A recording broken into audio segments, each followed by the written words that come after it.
오늘 함께할 믿음의 여정은 누가복음 18장 35절에서 43절까지의 말씀입니다. 오늘 증거할 말씀의 제목은 감사할 수 있는 믿음입니다. 오늘 이 시간에 하나님께서 주시는 이 귀한 말씀을 통해 우리는 과연 어느 정도의 감사를 하고 있는지 우리의 감사의 현주소를 찾아보는 시간이 됐으면 하는 바람 간절합니다. 감사가 쉽지는 않죠. 그 이유는 아마 환경 때문에 그럴 겁니다. 내 주위의 여건이나 상황 또는 내가 처한 환경이 여의치 않고 힘들다면 아마 누구나 입에서 나오는 것은 감사보다는 오히려 불평일 수 있습니다. 하지만 어떠한 상황에서도 감사할 수 있는 그와 같은 믿음이 우리 안에 있다면 우리는 우리의 환경을 탓하지 않고 주님이 주시는 놀라운 은혜를 따라 늘 감사하는 삶을 살 수 있습니다. 우리는 지난 시간에 솔로몬의 1000번제를 통해 감사를 어떻게 표현하는지를 보고 배웠습니다. 솔로몬은 자신이 왕이 된 것이 하나님의 은혜로 생각했습니다. 그리고 이 감사의 제사를 드렸던 것은 자기가 원하고 바라는 것이 있어서 1000번제를 드린 것이 아니라는 사실입니다. 그 제사의 규모 또한 놀랍지만 그 제사를 드리는 시기가 솔로몬은 자신이 왕위에 오르고 왕의 자리가 견고해졌고 힘이 창대해졌을 때 그 놀라운 은혜에 감사해서 기브온이라는 산당까지 찾아가 감사의 제사를 드렸던 겁니다. 이처럼 감사의 제사를 드릴 수 있는 근거는 은혜였습니다. 솔로몬은 그 은혜를 정확히 깨달은 인물이었습니다. 그리고 그 1000번제를 통해 자신이 받은 은혜를 감사로 표현했죠. 더더욱 놀라운 것은 하나님께서 그 제사를 기뻐 받으십니다. 그리고 솔로몬에게 필요한 것이 무엇이냐고 반문을 하시죠. 그때 솔로몬은 지혜를 간구합니다. 이 무수히 많은 하나님의 백성, 이스라엘 백성들을 올바로 이끌기 위해 지혜가 필요했음을 고백을 했습니다. 자신의 일신의 영달이나 부귀영화나 영광을 구한 것이 아니라 하나님의 백성을 잘 다스릴 수 있게끔 지혜를 달라고 하나님께 부탁을 합니다. 그래서 전에도 없었고 후에도 없는 전무후무한 지혜의 왕으로 쓸 수가 있었던 거죠. 이처럼 감사할 수 있는 모습은 하나님의 놀라운 은혜를 깨닫는다면 우리는 충분히 감사할 수 있습니다. 그리고 베드로 사도는 거기에 단서조항을 달죠. 이 감사를 하기 위해서 겸손하랍니다. 사실 이 겸손과 교만은 어쩌면 우리가 그 중간에서 어느 쪽으로 넘어질지 사실 우리의 상황에 따라서 얼마든지 변할 수 있는 것이 선택입니다. 하지만 베드로 사도는 겸손을 선택하라고 강권하고 있죠. 겸손하다면 감사할 수 있답니다. 그리고 베드로전서 본문에서 겸손함으로 자신이 갖고 있던 그 모든 염려를 하나님께 맡기랍니다. Cast all your anxiety. 너의 염려, 그 모든 것을 하나님께 맡기랍니다. 또 트랜스퍼라고 말씀을 드렸죠. 이동시키랍니다. 우리는 이 땅을 살면서 많은 염려 가운데 살죠. 어쩌면 이 염려의 그늘 속에 갇혀서 우리는 밝은 빛을 못 볼 수 있습니다. 그리고 입에서 불평이나 절망이 나올 수 있죠. 하지만 베드로 사도는 겸손해서 자신을 낮추고 그 모든 염려를 주님께 맡겨드리랍니다. 그렇다면 그분이 하셔서 그 염려를 해결해 주신다라는 놀라운 고백을 베드로 사도는 하고 있었죠. 바울 사도는 어떻던가요? 감사함으로 우리의 처지나 형편을 하나님께 알리랍니다. 그러면 지각이 뛰어나신 그분이 우리의 마음과 생각을 지키시겠답니다. 이처럼 우리는 믿음의 삶을 살아가면서 많은 염려 가운데, 고난 가운데, 힘든 가운데 살 수가 있습니다. 하지만 그 모든 것을 겸손한 마음으로 주님께 맡기고 감사함으로 늘 하루하루의 삶에서 그 은혜를 증거하고 간증할 수 있는 믿음의 삶을 살아가기를 성경 기자들을 통해서 지난 시간에 봤습니다. 은혜를 알면 감사할 수 있습니다. 사랑하는 믿음의 성도 여러분, 감사가 어려우십니까? 그렇다면 우리는 오늘 한 인물을 만날 겁니다. 그 인물의 처지와 형편이 과연 나와 비교해서 내 형편이 그보다는 낫다면 우리는 충분히 감사할 수 있습니다. 오늘 말씀의 제목은 감사할 수 있는 믿음입니다. 이 땅을 믿음으로 산다 하면서 우리의 입에서 감사가 없다는 것은 어쩌면 믿음이 약해졌던가 아니면 믿음이 없기 때문은 아닐까요? 오늘 이 본문에 나오는 한 인물을 통해 우리는 그 감사의 의미를 깨닫는 시간이 됐으면 하는 바람 간절합니다. 오늘 본문은 이렇게 시작하죠. 여리고에 가까이 오실 때 한 소경이 길가에 앉아 구걸하다가, 여기에 한 등장인물은 소경 거지입니다. 이 인물의 이름을 마가는 바디메오라고 증언하고 있죠. 바디메오란 뜻은 바가 누구누구의 아들이란 뜻입니다. 그렇다면 디메오라는 사람의 아들로 태어났지만 소경입니다. 그리고 지금 이 소경이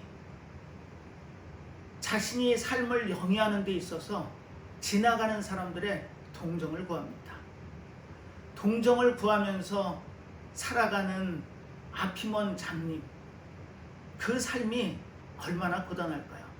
요즘 많이 좋아졌다고는 하지만 아마 2000년 전의 상황이라면 앞을 보지 못하는 이가 살아가는 게 결코 쉬운 일은 아니었을 겁니다.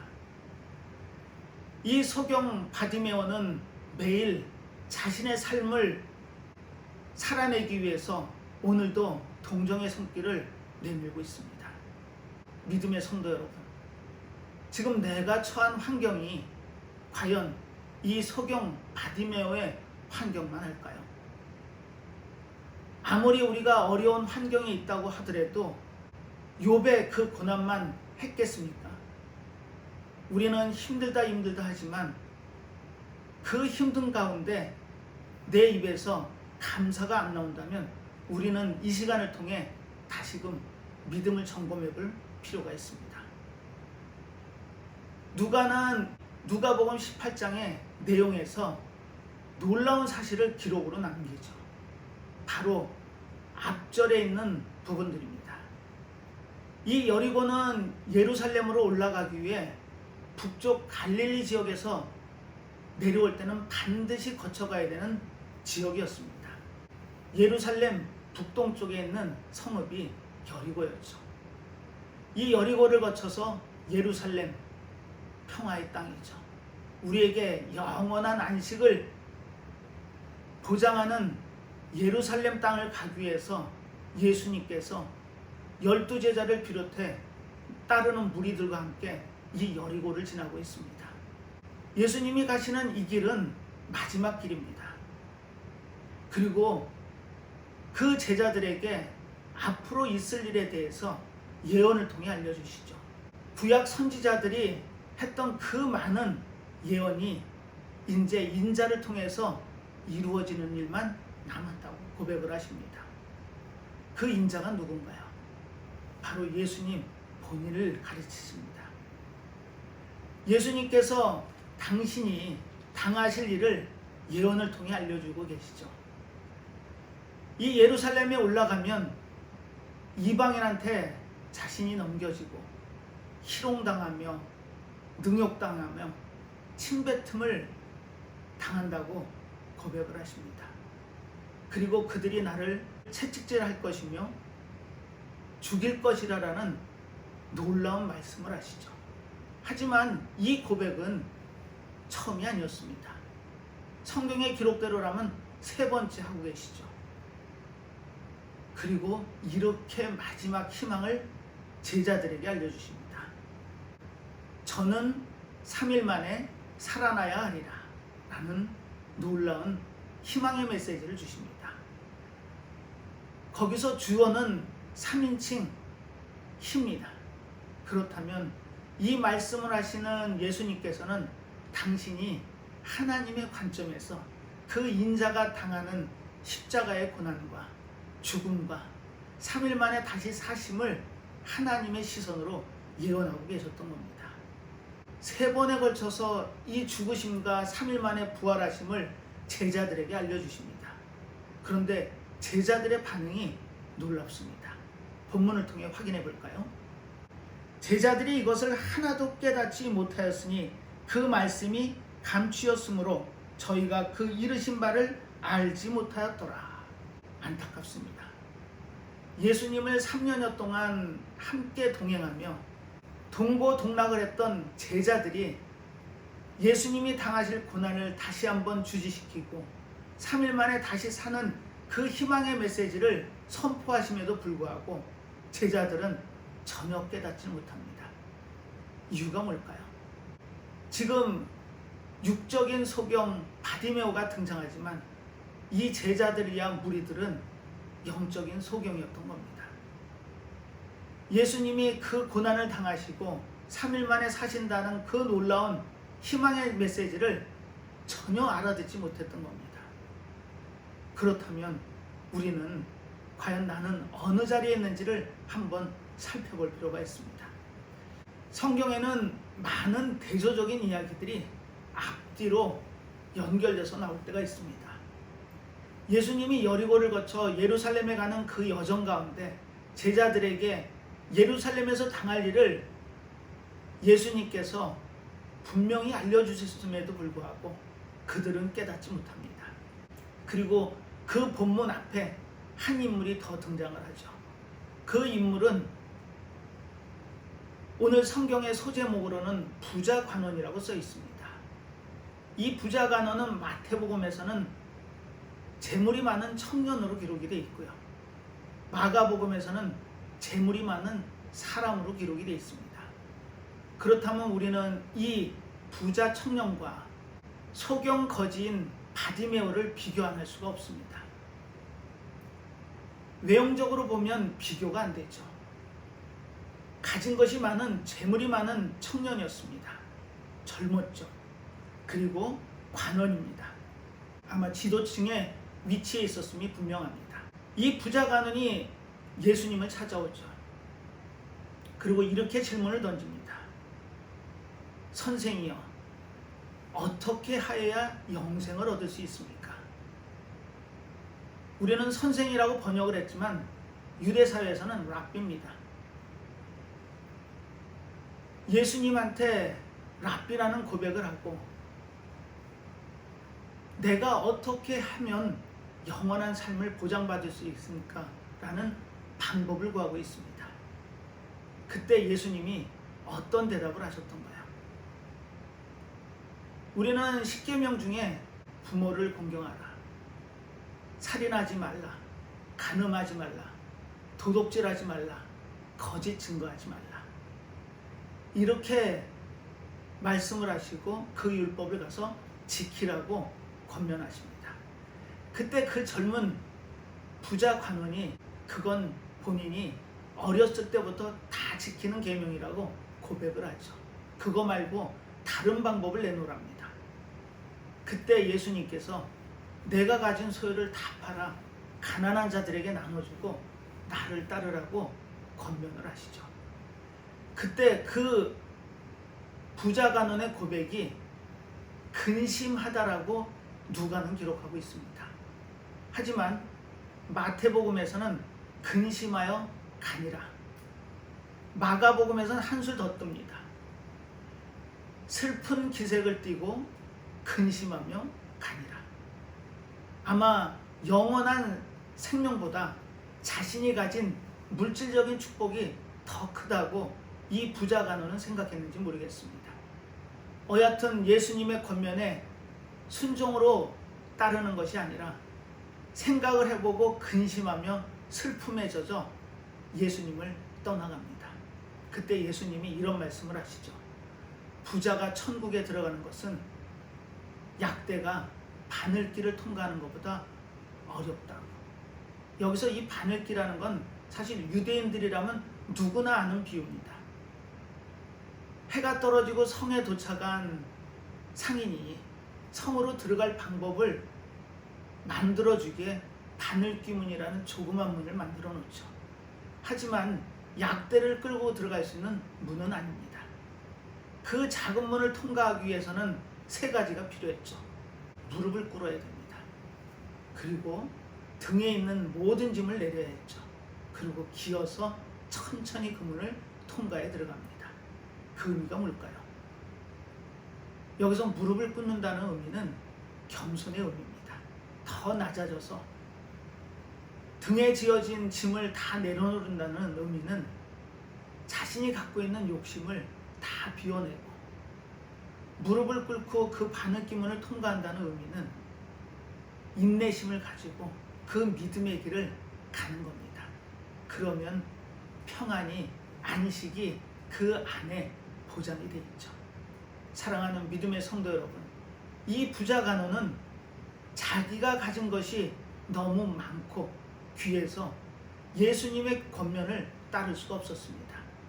선생님이여, 내가 어떻게 하여야 영생을 얻겠습니까? 그 영생이라는 의미를 내가 하는 노력의 대가쯤으로 생각했던 겁니다. 하지만 영원한 삶은 그렇게 얻어지는 삶이 아님을 우리는 오늘 또 다른 인물, 본문 속의 인물을 통해서 분명히 깨달아야 됩니다. 오늘 본문에 나오는 주인공이 누구죠? 바디메오입니다. 이 바디메오는 앞이 보이지 않는 소경이었습니다. 그러니 일을 해서 자기의 삶을 영위해 나가고 꾸릴 수는 없었죠. 그러니 지나가는 이들에게 손을 벌려 동정을 통해 하루하루의 삶을 영위해 가던 인물이었습니다. 그렇다면 이 바디메오는 감사의 조건은 없었죠. 우리의 기준으로 물었습니다. 만약에 내가 입장이 바뀌어 바디메오의 위치에 있다면 과연 나는 내 입에서 감사가 나올 수 있을까요? 오늘 이 바디메오의 모습을 통해서 우리는 놀라운 경험을 하게 됩니다. 이 감사라는 의미가 어떻게 나오는 건지, 과연 바디메오는 어떤 감사를 주님께 드렸는지 그 내용을 찾아보겠습니다. 본문을 통해서 확인해 보죠. 무리의 진함을 듣고 이 무슨 일이냐고 물은데 이렇게 기록이 되어 있습니다. 바디메오는 앞을 볼 수가 없죠. 하지만 이 앞을 보지 못한다고 절망하고 좌절했다면 아마 이런 내용의 성경 기록은 남아있지 않을 수 있습니다. 사실 성경에는 많은 이적을 경험한, 하나님의 놀라운 은혜를 경험한 사람들의 면면이 등장을 하죠. 하지만 이처럼 이름까지 등장하는 인물은 많지가 않습니다. 바디메오는 이름까지 등장하죠. 거기에는 오늘 분명한 이유가 본문을 통해 증언되고 있습니다. 바디메오는 절망하지 않았습니다. 앞이 보이지 않고 매일매일 삶을 지나가는 사람들의 동정의 구걸하는 구걸자의 위치에 있었지만 영적으로는 깨어있는 인물이었습니다. 그리고 예수님의 무리가 지나가는 소리를 듣습니다. 그리고 물어보죠. 과연 무슨 일이냐고. 그때 무리가 이렇게 답변을 합니다. 저희가 나사렛 예수께서 지나신다 하니, 이렇게 기록이 되어 있습니다. 바른 말을 했죠. 나사렛 예수랍니다.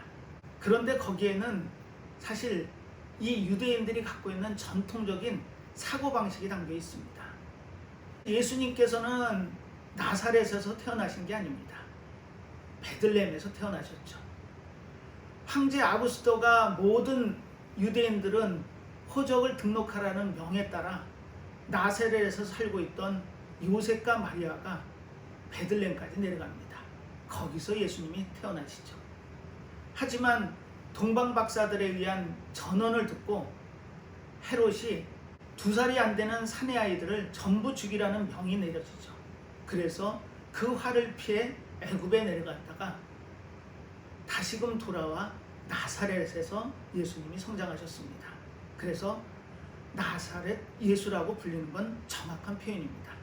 하지만 거기에는 예수님 앞에 지역 출신지를 기록함으로 사실은 멸시나 무시의 그와 같은 의미가 담겨져 있었던 겁니다. 빌립에 의해서 예수님을 보러 가자는 권면을 받았던 나다니엘이 이렇게 반문을 하죠. 나사렛에서 어떻게 선한 것이 날 수 있겠냐고. 그것이 유대인들의 관점이었습니다. 그렇다면 아마 이 무리들은 예수님이 행하신 많은 이적을 어깨너머로 봤을지 모르겠습니다. 아니요, 어쩌면 들리는 소문으로 들었을 수도 있습니다. 그러다 보니 아직도 무시하는 그 경멸하는 어투가 나사렛 예수였던 겁니다. 그런데 이 소경거지 바디메오는 다른 표현을 씁니다. 38절입니다. 소경이 외쳐 가로되 다윗의 자손 예수여 나를 불쌍히 여기소서 하거늘. 무슨 표현이 바뀌었나요? 나사렛 예수가 다윗의 자손으로 바뀌어 있습니다. 다윗의 자손 예수여. 놀라운 고백 아닌가요? 앞을 보지 못하고 매일의 삶을 연명하게 바빴던 그 바디메오의 고백이 다윗의 자손 예수입니다. 우리는 이 고백이 나의 입에서 나와야 됩니다. 이 다윗의 자손이라는 표현은 구약 성경을 읽고 아는 유대인들이라면 누구나 아는 표현이었습니다. 우리를 고난 가운데 구원할 구원자 메시아가 다윗의 자손에서 나온다는 것을 누구나 알고 있었죠. 하지만 그 예수님의 놀라운 사역을 봤음에도 불구하고 그들은 아직까지 나사렛 예수로 호칭하고 있었던 겁니다. 바디메오는 놀라운 고백을 하죠. 다윗의 자손 예수여. 그리고 또 한 가지 놀라운 고백을 합니다. 나를 불쌍히 여기소서. 믿음의 성도 여러분, 우리는 지난 시간에 은혜를 알면 감사할 수 있다고 했습니다. 그리고 그 은혜의 시작점은 하나님의 놀라운 사랑이었죠. 그 사랑이 어떻게 시작되던가요? 우리를 긍휼히 보셨습니다.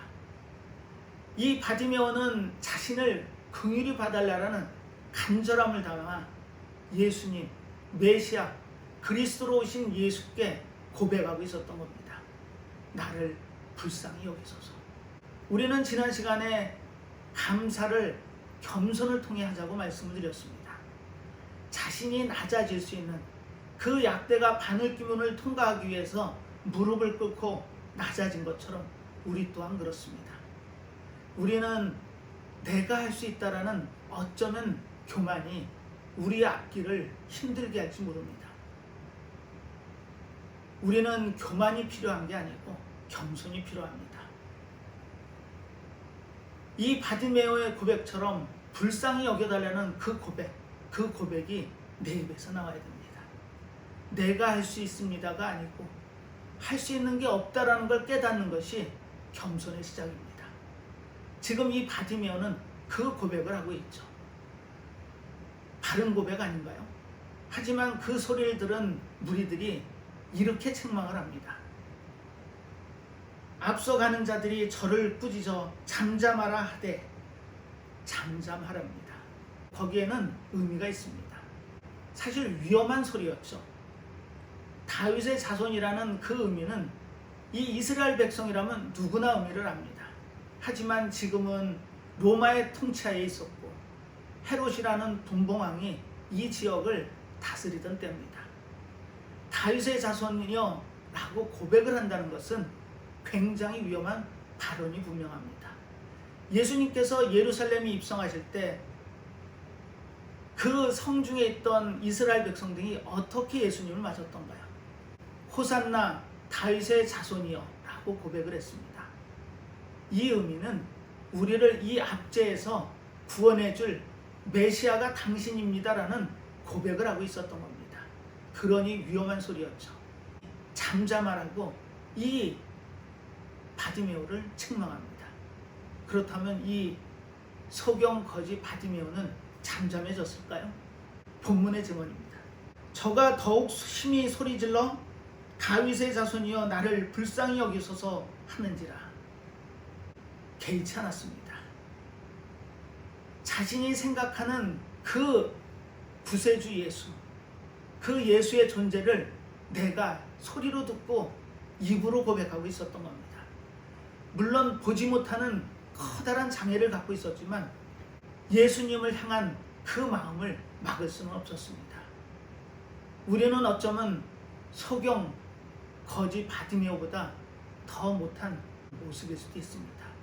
우리는 얼마나 예수를 그리스도로 고백하실 수 있나요? 나를 불쌍히 여겨달라는 그 고백을 하실 수 있나요? 혹시 불평불만의 자리에 있으신 않나요? 성경 어디에도 바디메오는 불평불만하지 않았습니다. 그것이 믿음입니다. 오늘 예배를 시작하면서 찬송을 불렀죠. 주의 음성을 내가 들으니였습니다.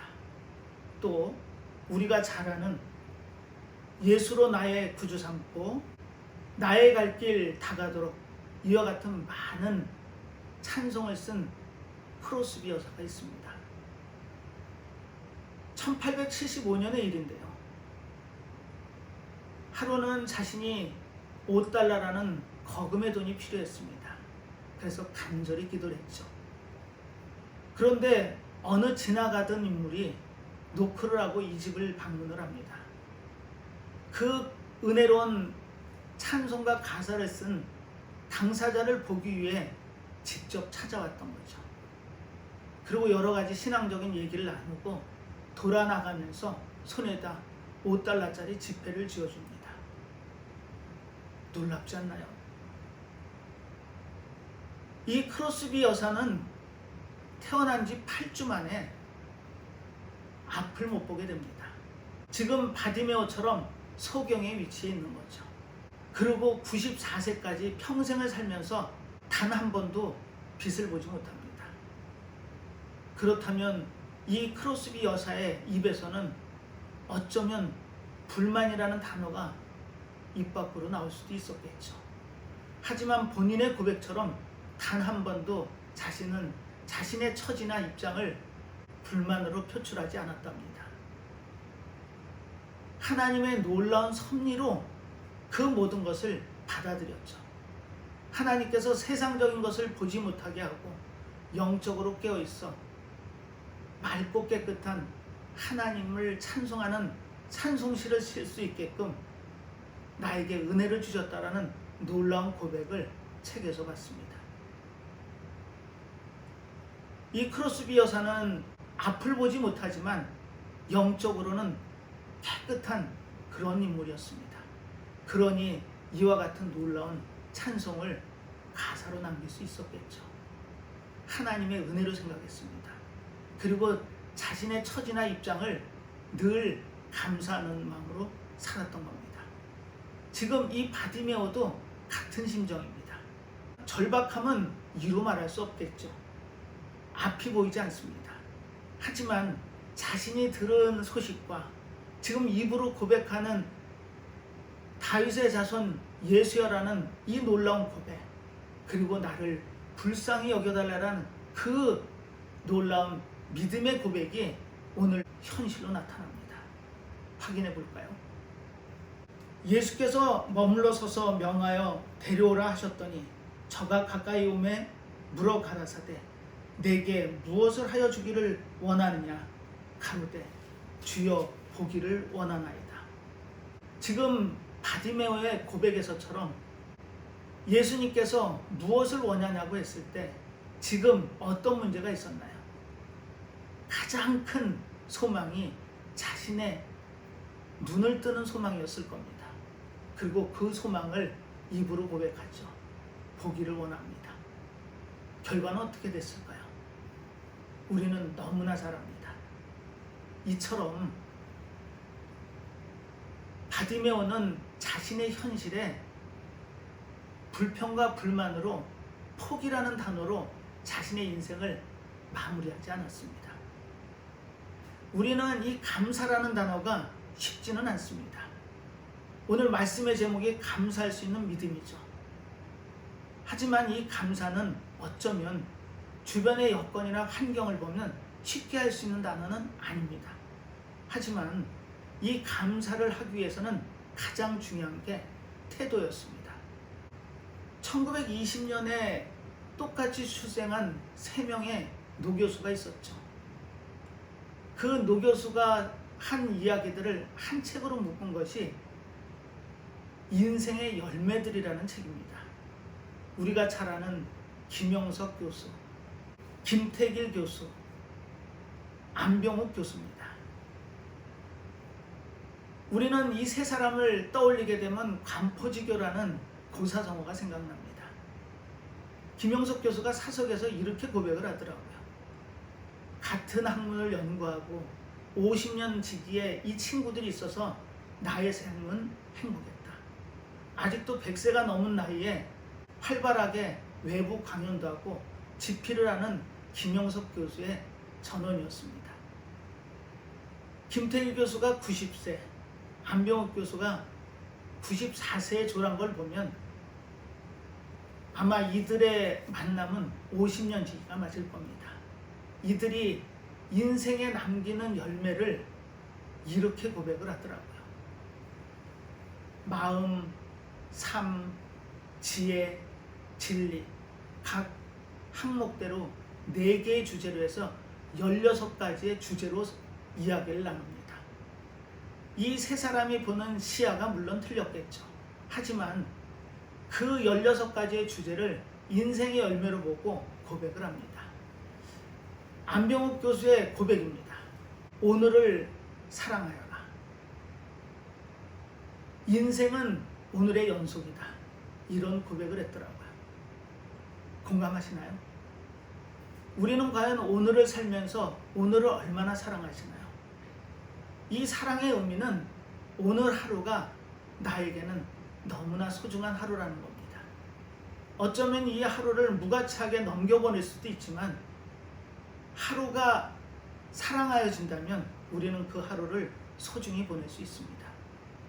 그리고 그 하루하루가 모여 인생이라는 큰 그림을 그리게 되죠. 이 안병욱 교수가 태도를 이렇게 정의하더라고요. 사물이나 사건, 환경에 대한 우리의 마음가짐, 몸가짐이 태도다. 우리는 우리의 삶 가운데 많은 문제들을 만납니다. 그 문제들을 만났을 때 우리는 어떤 태도로 방향을 잡으시나요? 그 태도에 의해서 행동이 결정이 됩니다. 우리의 상황을, 여건을 감사로 받을 수 있는 믿음이 우리에게는 필요했던 겁니다. 감사할 수 없다는 것은 불평불만을 한다는 것이고, 내가 갖고 있지 않은 것에 대한 그 불만이 내 삶을 더 어려운 길로 내몰 수 있다는 겁니다. 우리는 여기서 시각이 필요하죠. 상대적 시각이 아니라 하나님이 주신 절대적 시각입니다. 상대적 시각이 뭔가요? 내가 갖고 있지 않은 것을 남이 갖고 있을 때 그것을 부러운 마음으로 쳐다보는 게 상대적 시각입니다. 내가 못하는 것을 남과 비교하는 게 상대적 시각이죠. 거기선 어떠한 만족도 찾아오지 않습니다. 늘 불만이고 현실에 대한 불평이 나올 수밖에 없죠. 하지만 하나님께서는 우리에게 절대적 시각을 원하십니다. 로마서 12장 6절에는 이렇게 증언하죠. 은혜대로 각 사람에게 은사를 나누어 주었답니다. 본문을 통해 확인해 보겠습니다. 로마서 12장 6절입니다. 우리에게 주신 은혜대로 받은 은사가 각각 다르니 혹 예언이면 믿음의 분수대로.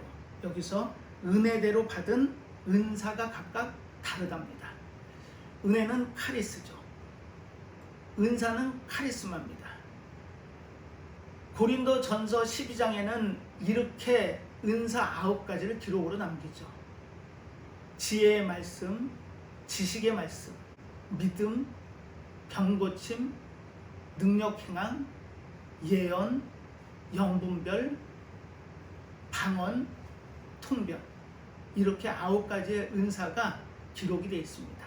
그런데 그 11절에도 똑같은 말을 남기고 있습니다. 은혜대로. 하나님께서는 각각의 은혜대로 맡기신 은사가 각각 다르답니다. 그렇다면 그 의미는 모든 걸 주시진 않으셨다는 의미죠. 우리는 그 은사를 각각의 필요에 따라 그 사람에게 맞는 은사를 주셨던 겁니다. 그런데 우리는 그 사실을 잊어버리죠. 그리고 나한테 없는 것을 상대가 가지고 있을 때 부러움으로 받죠. 하지만 부러워할 게 아니랍니다. 하나님께서 각자의 은혜대로 필요에 따라 주신 것이 바로 은사였던 겁니다. 나에게도 하나님께서 주신 은사가 분명히 있다는 겁니다. 하지만 우리는 그것을 꼭꼭 감추어 두죠. 아까워서 그랬을까요? 그렇지 않습니다. 우리가 받지 못한 것이 너무 크다 보니까 내가 받은 것이 보이지 않았던 겁니다. 우리는 그런 예를 흔히 보죠. 이사를 간다든지 아니면 집안 대청소를 할 때 놀라운 발견을 하게 됩니다. 이것이 우리 집에 있었나? 우리는 그것을 잊고 있었던 겁니다. 그리고 어떨 때는 똑같은 것이 2개가 나올 때도 있습니다. 이처럼 우리는 갖고 있지만 없다라고 생각하는 예가 왕왕 있습니다. 사랑하는 믿음의 성도 여러분, 여러분들께 하나님께서 맡기신 은사는 분명히 있습니다. 그런데 우리는 그 가진 것을 잊어버리고 갖지 못한 것에 초점을 맞추니 입에서 감사가 나오기가 어려웠던 겁니다. 감사를 하기 위해서는 우리는 그 감사가 하나님이 주신 은혜를 통해 우리에게 주신 것이 있다는 것을 깨닫는 순간 시작될 수 있습니다. 감사하십시오. 그 감사가 우리의 삶을 바꿉니다. 지금 이 바디메오는 그 어려운 환경에서도 주님이 어떤 분임을 분명히 깨닫고 있었습니다. 그리고 놀라운 고백을 하죠. 다윗의 자손 예수여, 나를 불쌍히 여기소서. 내가 보기를 원하나이다. 우리는 기도의 응답을 내가 원하는 것을 찾는 데서 받는 것이 아니라 하나님이 뜻하신 바를 정확히 읽고 깨달아 그분의 뜻대로 드리는 기도가 응답됨을 우리는 말씀을 통해 봤습니다. 이 바디메오를 예수님이 긍휼히 여기시죠. 그리고 불러서 무엇을 원하냐고 물어보십니다. 그리고 그 답을 이렇게 주시죠. 42절입니다. 예수께서 저에게 이르시되 보아라, 내 믿음이 너를 구원하였느니라 하시매. 그런데 우리는 여기서 놀랍습니다. 바디메오가 간절히 원했던 것은 육적인 소경이라는 그 핸디캡을 고치길 원했습니다. 그런데 예수님께서는 내 믿음이 너를 구원하였다고 말씀을 하고 계셨습니다. 이 의미는 또 어떤 의미인가요? 그분이 하시는 놀라운 구원에 대한 그 사역을 지금 12제자에게 육성으로 알려주셨습니다. 너희들의 모든 죄를 내가 대신해서 십자가에서 대속의 죽음을 통해 해결하시고 3일 만에 다시 사심을 통해 너희들에게 영원한 생명을 보장하시는 그 놀라운 고백을 제자들은 깨닫지 못했습니다. 하지만 바디메오는 지금 예수님이 내 믿음이 너를 구원하였다라는 의미를 정확히 알고 있었습니다. 이것이 감사의 조건입니다. 그 예수님의 간절함을 깨닫는다면 우리는 넉넉히 감사할 수 있습니다. 사랑하는 믿음의 성도 여러분, 그 감사가 입에서 나오기 어렵다면 이 바디메오의 간절함을 깨달으시기 바랍니다. 이철환 작가가 쓴 연탄길이라는 책의 내용에 보면 16살 명지라는 여학생의 이야기가 기록이 되어 있습니다. 온 식구가 동해안에서 피서를 하고 돌아오는 길에 큰 비를 만나죠. 그리고 불행하게 안타깝게 그 차가 사고를 당합니다. 그 순간부터 명지, 이 16살 먹은 소녀는 양쪽에 보조다리를 끼지 않으면 걸을 수 없는 처지에 빠집니다. 그리고 똑같은 처지에 아빠가 놓이게 되죠. 명지는 아빠를 보면서 힘을 내기 시작합니다. 그리고 그 아빠는 명지와 함께 그 보조다리로 걸으면서 자신의 일을 열심히 하죠. 명지는 자신의 모습이 너무 싫었습니다. 그래서 외톨이가 되고 땅만 쳐다보고 다니는 그런 아이로 자랍니다. 그리고 사람들의 시선이 너무 따가울 때 들어와서 아버지에게 하소연도 했죠.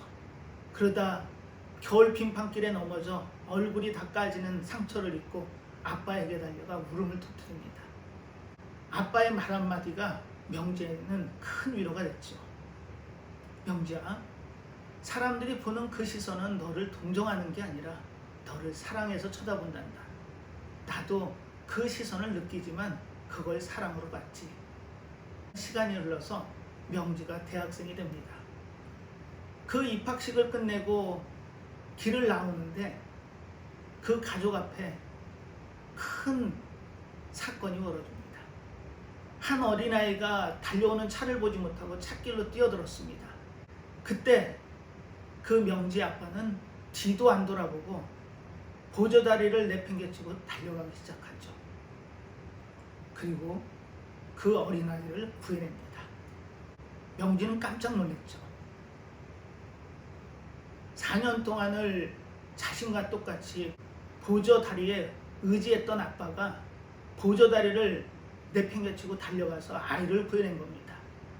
그리고 보조다리를 양팔에 끼고 앞으로 성큼성큼 걸어갑니다.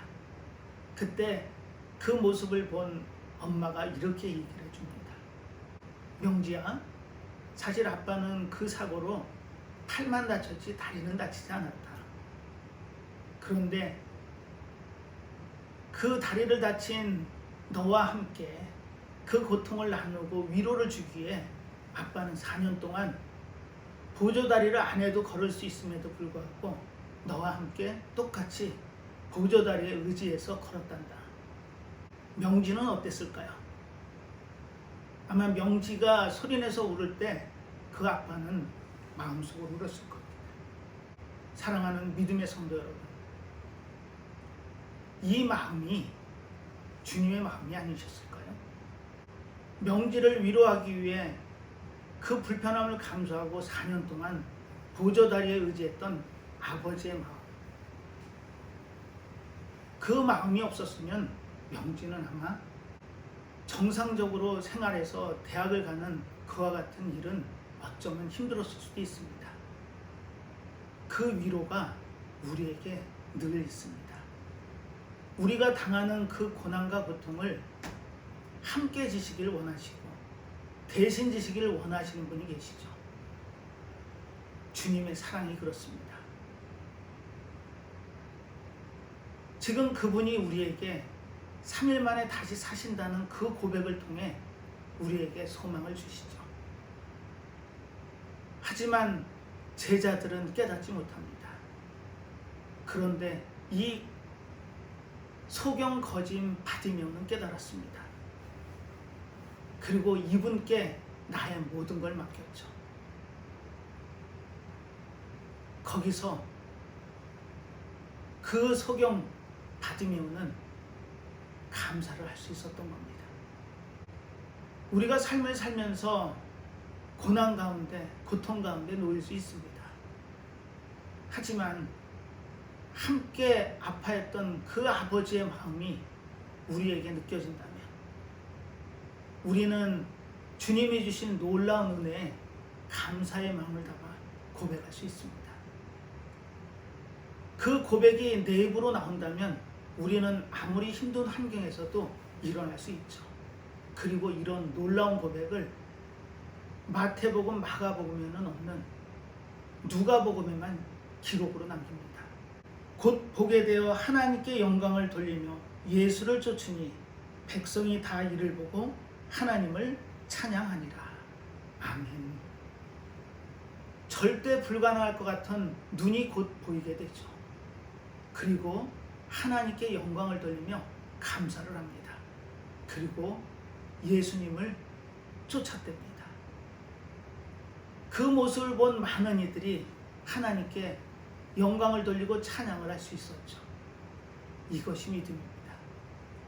모든 것을 갖췄다라는 부자 간호는 자신이 갖고 있는 것을 놓지 못해서 그 영생의 의미를 깨닫지 못해서 슬퍼하며 근심하며 돌아갔습니다.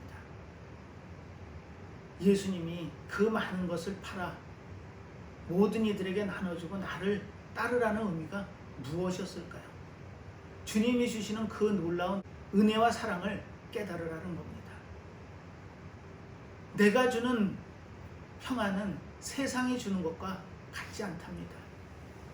사랑하는 믿음의 성도 여러분, 오늘의 고난이, 오늘의 힘듦이 주님이 주신 은혜로 느껴지는 감사의 마음으로 이 삶을 맞을 수 있다면 우리는 하루하루의 삶을 이겨낼 수 있습니다. 기쁨으로 받을 수 있습니다. 그러니 나에게 없는 것에 마음을 빼앗기지 마시고 내 안에 주신 그 놀라운 은사를 깨달아 주님이 주시는 이 땅의 삶을 사는 데 있어서 그 은사를 무기 삼아 고난과 고통과 환난에 대적하십시오. 그리고 그분이 주시는 그 놀라운 은혜를 깨달아 매일매일 삶에서 승리의 삶을 살아 주님이 약속한 예루살렘 땅, 평안과 안식 있는 그 놀라운 땅을 들어가는 귀한 상 가운데 나아가는 저희들 모두의 삶이 되기를 예수님의 이름으로 축복하겠습니다. 기도하겠습니다. 하나님 아버지, 오늘도 저희들에게 감사의 의미를 주셨습니다. 주님이 주신 놀라운 은혜를 깨달아 감사할 수 있는 믿음을 허락하셔서 저희들 앞에 놓인 모든 문제들을 감사함으로 받을 수 있는 믿음 안에 사는 저희들 되게 하여 주시옵소서. 바디메오가 그처럼 소망 가운데 예수님을 바라보고 믿음의 고백을 하고 예수님께 주시는 놀라운 그 사랑을 깨달아 구원의 삶으로 들어가 눈이 떠지는 기적의 역사를 체험할 수 있는 그와 같은 모습처럼 저희들 앞에 놓여있는 많은 문제들을 감사로 받을 수 있는 믿음 안에 사는 저희들 다 되게 하여 주시옵소서. 이 모든 말씀 예수님의 이름으로 기도드리옵나이다. 아멘.